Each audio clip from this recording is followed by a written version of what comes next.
This is Duke University.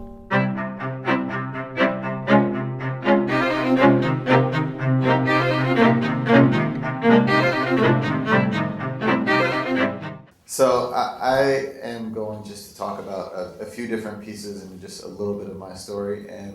But lately I've been thinking about this, which is an image that I took when I was recently in Vietnam, and I was really fascinated by it because it was just this store with all of these small sculptures, and it was my first time being in a communist country, and I felt welcome.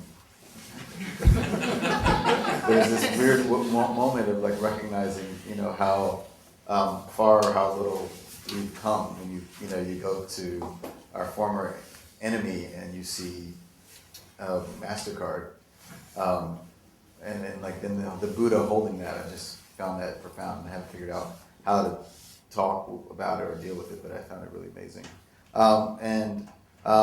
Often when I talk about my work, I start off with one of these images to show kind of where my interest in art really began, which is with my mother, Deborah Willis, who is, as you mentioned, a photographer, an art historian, and basically my interest.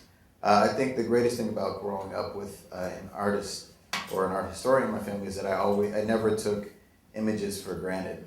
I always recognized that because you grow up in a house and there's all these pictures of people you don't know on the wall. I mean, it may not be famous, and you start to wonder, like, then why is it on the wall? And you start to think about things differently.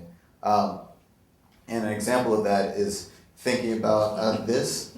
You guys remember that moment in time?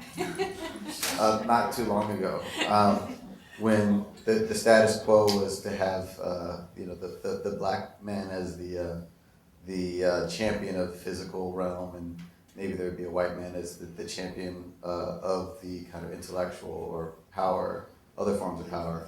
And I've been just really pondering kind of how just in 20 years there's been these subtle shifts, because they're both still men, and in a way it's kind of been overlooked that the great white hope has come, and at the same time that the black hope came, and wondering how future generations will kind of understand all of these issues related to race and identity when you see these kind of flipping of the scripts. Produced by Duke University. Online at duke.edu.